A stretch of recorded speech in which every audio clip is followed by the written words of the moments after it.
You can wake up at dawn, skip breakfast, stand outside the convention center before most people have even left their hotel, and still lose. That's the ugly truth about rope drop at big cons. Early doesn't always mean first. You might think you've beaten the crowds, but the system has its own rules. The people who actually win the morning aren't just early, they're precise. They know every lever, every shortcut, every small choice that separates a day of empty aisles and first grabs from a day of endless lines and missed chances. This isn't about vibes or luck, it's about strategy. And once you see how it works, you'll never look at a convention entrance the same way again. Here's the first brutal lesson: 15 minutes early is actually 45 minutes late. Every convention morning runs on two clocks. The official schedule says doors open at 10 hours, but the real clock, the people clock, starts much earlier. At 8:45, the first wave quietly gathers. They stretch, they shuffle, they get sorted by staff into neat lanes that will start moving the second scanners light up. If you arrive at 9:45, you're not early, you're behind an entire block that's already locked in their position. The winners understand windows, not numbers. The first window, the win window, is about 60 to 75 minutes before official open. That's where you slide into the front third of the pack without stress. You're not camping overnight, you're not suffering, you're just early enough to be inside while everyone else is still fumbling with their phones outside. The second wave, the punishment surge, is where optimism goes to die. This is the group that shows up 10 to 20 minutes before open, convinced they're early. What they actually find is a wall of humanity, security staff yelling instructions, and a line that suddenly stops. If you arrive here, you'll spend more time sweating in the sun than moving toward a scanner. And then there's the third wave, the weirdly good entry. 35 to 50 minutes after open, once the surge has broken and the latecomers give up, the gates actually calm down. If you don't care about first hour exclusives or wristbands, this is your smooth entry. It's counterintuitive, but it works. But to win the clock war, it's not enough to show up. You need to build a sleepable morning. That means packing the night before: badge, ID, phone, power bank, light breakfast in one thin layer for the morning chill. Eat something real, protein, carbs, fruit, so you don't collapse at 10:30. Bathroom before security: nothing kills momentum like leaving a fresh line to hunt a restroom. Most importantly, set an arrival promise and honor it. We meet at 8:40 at marker X. No 5 more minutes. No "I'm almost there" texts from bed. The crowd rewards boring discipline. Even caffeine is a weapon. Don't buy it inside, carry it with you, sip it while you shuffle, and toss the cup before the scanners. Otherwise, you'll face a mini boss battle known as the coffee line. The payoff is ruthless. You'll clear security while others are still posting photos of the line. You'll walk aisles that look empty. You'll hit your first target at 10:15 and your second by 10:30. That's not luck. That's the clock war won. But even if you beat the clock, you can still lose everything at the bag check. Here's the second secret: the bag you're carrying isn't just heavy, it's slow. Security doesn't hate you, it hates physics. Bags take time. Zippers, tangled chargers, metal bottles, makeup kits. Every second counts when multiplied across thousands of people. That's why no bag lanes routinely move 2 to 4 times faster than regular lines. It's the simplest fix that most people ignore. Run no bag mode for rope drop. So what does no bag actually mean? It means your essentials live on you, not in a backpack. Badge, phone, slim wallet, ID, a flat power bank, and maybe a collapsible water bottle, empty or clearly visible. A tiny snack, lip balm, sanitizer in your pockets. That's it. Everything else gets staged in your hotel room or handed off to a friend who's arriving later on the slow wave. If you absolutely must carry something, use a thin sling or flat tote that opens in one motion. Sort your items like a pro, all metal in one pouch, bottle on the outside, chargers coiled, keys clipped. And leave anything remotely questionable: scissors, utility blades, mystery boxes in your room. A clear toiletries bag for makeup is also a cheat code. Staff see it instantly, wave you through, and you're gone. And here's where choreography matters. Don't fumble. Have your badge out before you even get near the scanner. If you're flashing a QR code, crank your phone brightness so staff can see it without squinting. Hold your bottle by the neck, not buried in fabric. Keep your eyes up and scan for the fastest moving lane, not the closest one. If lane 4 is chewing 10 people per minute while lane 2 is crawling at 4, move. Even spacing matters. Keep one step of space between you and the person ahead. That tiny gap lets staff wave you forward the instant a scanner clears, instead of waiting for a shuffle. These little moves make you faster than your entire row. And why does this matter? Because those 12 extra minutes are everything. They're the difference between got the last wristbands and come back at 4 p.m. They're the difference between photos and empty aisles and photos photobombed by 50 strangers. Want the micro kit that makes no bag painless? Here's the loadout: ultra-thin card wallet, phone with your day's schedule and QR screenshotted, flat power bank with a short cable, collapsible water bottle, empty on entry, one small snack bar or onigiri. That's it, you're light, you're fast, and you're through the gate while backpacks are still doing zipper solos. But even with no bag, there's still one move that decides whether you enter in minutes or waste half an hour. It's not about when you arrive, it's about where you enter. Most people think rope drop is one giant line. Wrong. It's a network of gates, each with wildly different speeds. The main marquee entrance gets all the selfies and all the misery. That's the gate you see on TikTok, with influencers vlogging while barely moving. But the side gates, the ones nobody posts about, those are conveyor belts. Winning the door game starts the day before. Spend 10 minutes on recon. Walk the perimeter, count the staffed gates, snap photos of signage. Note the no-bag lanes, the ADA lanes, and the wristband check stations. Find the shade line because nothing kills patience faster than sun. And don't forget the post-scan bottleneck. Some gates dump you into a wide-open lobby. Others funnel you through a narrow corridor. Wide always wins. The morning of, you can read a gate in 30 seconds. Look at staff density. 2 supervisors and multiple scanners mean priority. Hardware type matters too. Turnstile RFID beats handheld scanners every time. And the best metric, count throughput. If gate B is chewing 15 people per minute while gate A crawls at 6, you already know where to go. And beware of influencer gravity. If a cluster of cameras is forming at one gate, that gate slows to a crawl. Slide one gate over. You're here to enter, not to cameo. Placement inside the line is another hack. Don't glue yourself to the stanchions. Stand one person width off so staff can wave you into a fresh lane the moment it opens. Keep a tiny gap ahead of you, half a step. It lets volunteers take 2 and pull you forward past a stalled badge scan. And always have your badge flat and ready. Chip facing out before you get the nod. Tilt or flip it and you just burned seconds. Here's the discipline most rookies miss. Pick a door and stick with it. Use the same gate all weekend. You'll learn its rhythm, its staff, its dump pattern. Familiar beats experimental when the scanners light up at 9:58. If your chosen door gets redirected, don't argue. Cut your losses and pivot to your scouted backup. Decision speed is more valuable than ego. Quick mistakes to retire. Following the largest crowd because they must know. They don't. They know vibes, not throughput. Lane hopping every 90 seconds. The lane you left always looks faster, but only for 30 seconds. And worst of all, hiding your water bottle deep in a tote. Visible saves a bag check. Here's your 30-second door checklist. Say it in your head. Gate staffed, RFID, or handheld.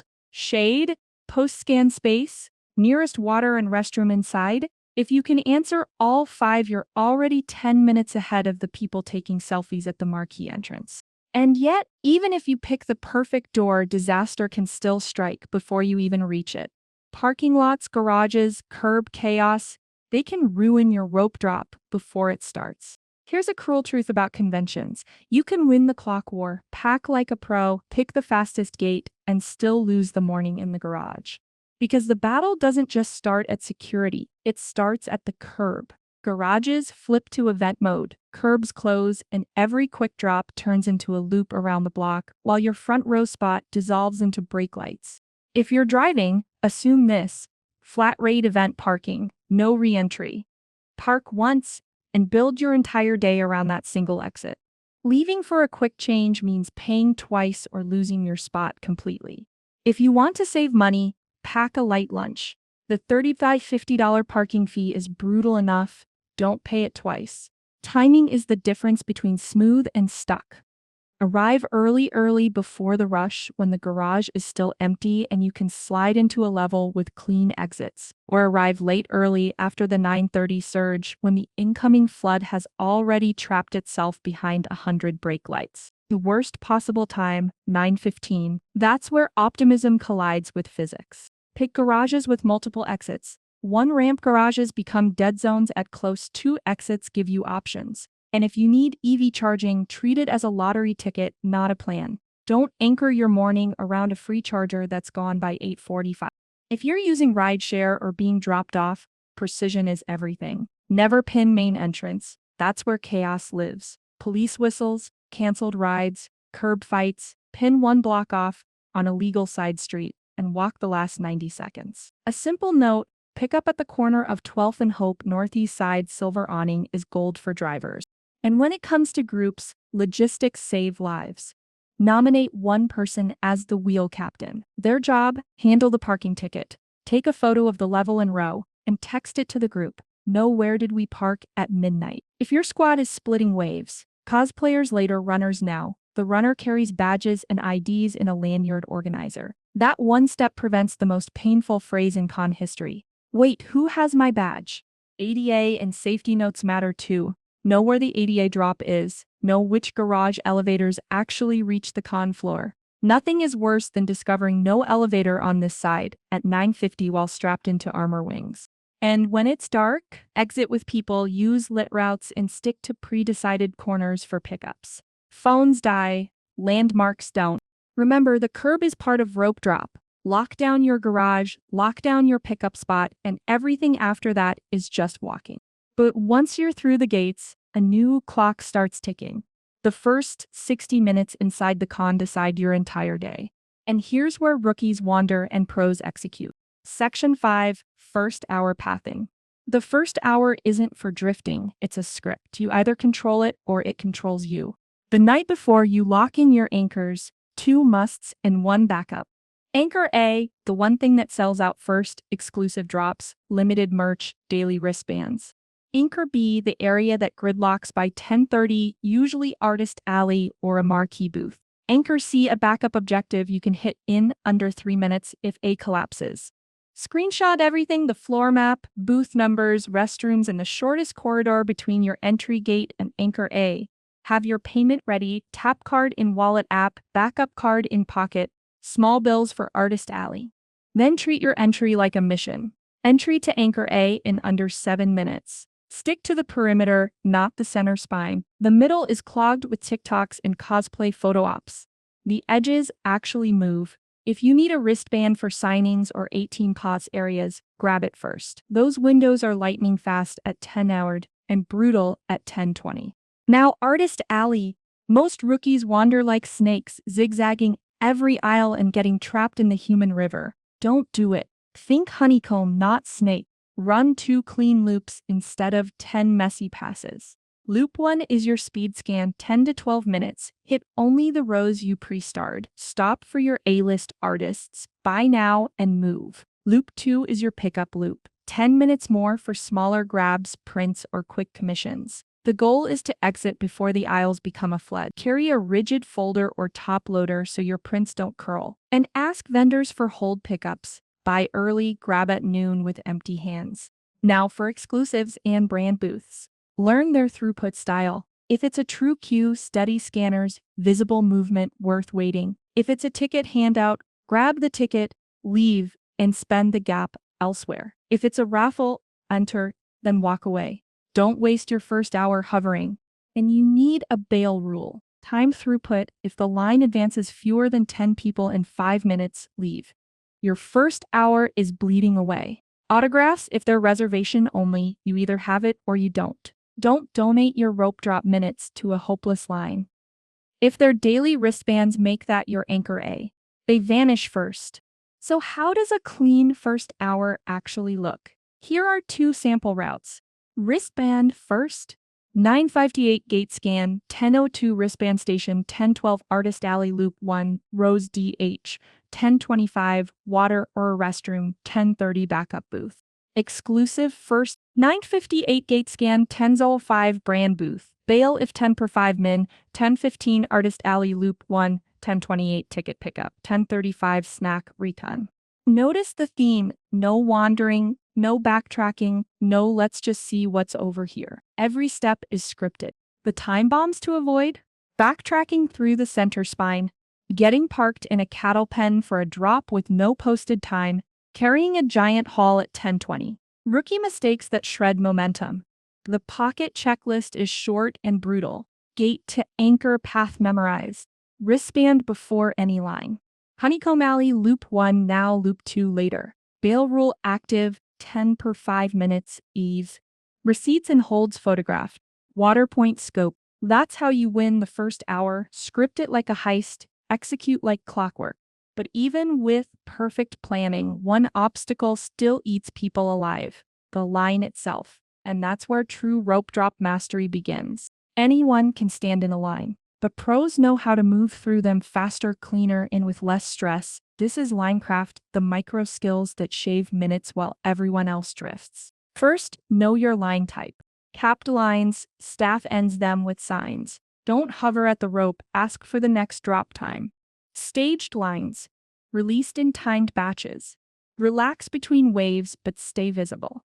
Virtual lines, scan a QR code, get a time slot, set alarms 10 minutes before. Hybrid lines, physical cue to get a return ticket. Always photograph your ticket immediately. Then comes throughput math, count how many people clear a checkpoint in 60 seconds. Multiply by 5, if fewer than 40 people clear per 5 minutes. In your number 60, that's 20 minutes. If it's 15 per 5 minutes in your number 200, that's over an hour. Don't hope, calculate, then set a bail rule. Now for stance and setup. Keep a half step of spacing, close enough to slide forward when staff wave, far enough to avoid heel clipping. Bag on one shoulder, not both. When asked to open it, pivot and present. Phone brightness 100%. QR code screenshotted. Never trust con Wi-Fi. Badge flat, chip out. A twisted lanyard, instant retry. Speed etiquette matters too. Decide what you want before you hit the register. Tap to pay, and if the reader fails, immediately switch to backup. Don't troubleshoot while 100 people groan behind you. Ask for no receipt or digital if possible. Step aside 2 paces before bagging items. Fast equals kind. And learn to read staff signals. Clipboards and markers mean cutoffs are coming. Wristbands in hand mean last batch move fast. Extra stanchions arriving. That's expansion. Slide toward the side they're opening, not the one everyone stares at. Group mechanics make or break lines. One person scouts the status, another holds the legal spot. Don't fake holds for 10 friends. If rules say whole party present, get the party there. Bathroom break. Announce to neighbors, step out clean, return to your exact spot. Not ahead. Even comfort is part of speed. Tiny fan, tiny snack, sip water. Hungry brains make dumb choices. Sun-baked lines move slower. Pick shade over proximity. And when the math says no, bail cleanly. Announce to neighbors, tell staff 2 spots opening, and walk away. You'll move faster to plan B and earn goodwill you'll feel all weekend. That's Linecraft. Tiny moves that make hours vanish. But the real secret weapon, it's not just math, it's not just speed, it's teamwork. Solo, you can be quick. As a squad, you can be everywhere. The trick is discipline, clear roles, tight comms, zero drama at choke points. The pro stack runs 4 roles. Scout walks ahead, reality checks lines, confirms capped versus staged, times throughput, posts the number. If Scout says under 10 per 5, you already know the call. Anchor holds the legal spot, keeps neighbors friendly, has QR codes and confirmations ready. Runner peels off for wristbands, water, cash change, or quick pickups. Never vanishes without a timestamp. Archivist screenshots everything: tickets, maps, signage. At 3 p.m. when memory fails, Archivist has the receipts. Comms are short and loaded. A-line, staged, 40 per 5. Last call, 10:25. No novels, no where you at, Landmarks don't change. Split the morning by speed class. No bag runners take the fast gate. Cosplayers and bag carriers stage 5 minutes behind at the same door. Everyone enters the same side so your first anchor is reachable. Respect the whole party rule. If staff require everyone present, don't gamble. Get the squad there. Rope drop rewards discipline, not excuses. Trade favors without breaking rules. Offer to hold bags while neighbors grab wristbands. Swap spots only within your cluster. And only if staff allow. Be the group that helps flow, not the one that kills it. 2Q efficiency is a cheat most don't use. While anchor holds, runner hits water and restroom inside the gate, so you never abandon a fresh line. On return windows, split rolls, half grab food, half secure seats. You reunite in minutes without starving at a stanchion. Pre-agree on bail triggers. If we don't move 40 people in 5 minutes, we pivot. No bargaining, no guilt, just move. Cosplay variant, assign a handler. Their job, manage straps, fans, stairs, space negotiations with staff. A good handler means legendary photos at 10:12, not a broken wing at 10:40. And when things collapse, stay calm. Announce freed space, post one clean update to the chat, move to plan B. Calm crews win mornings. But rope drop doesn't end when you enter. You still need to carry momentum into the day. That's where recovery comes in. You made it inside. Now protect the lead. Build a T20 routine. 10 minutes after entry. Refill bottle, quick restroom, one small snack, 1 minute in shade. That little reset buys you stamina hours later. Stack light meals. Heavy food early is a nap in disguise. Go for bowls, wraps, fruit, or onigiri until afternoon. Save the feast for later when you can walk it off.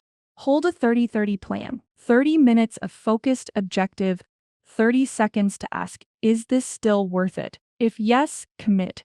If no, pivot to your backup in the same quadrant. Leave at the edges, perimeter aisles move while the center spine drowns in photo ops. When in doubt, lap the perimeter, then cut in. Schedule a shoe swap. Real shoes for the march, cosplay shoes later for photos. Your feet will last hours longer. Watch the battery floor. At 40%, plug in. Don't wait for 9%. Keep one flat pack for your phone, one for props. Label them. Props never get to steal phone life.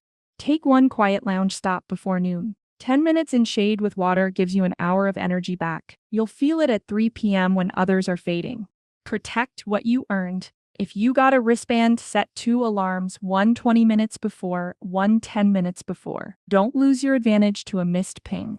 And route your last move of the block toward your next entrance, not your current one. Ending near the door you'll use later keeps the afternoon smooth. Leave one slot blank on purpose. That's where surprises live. Pop-ups, secret signings, small panels that become your favorite memory. Rope drop isn't about luck. It's not about camping overnight.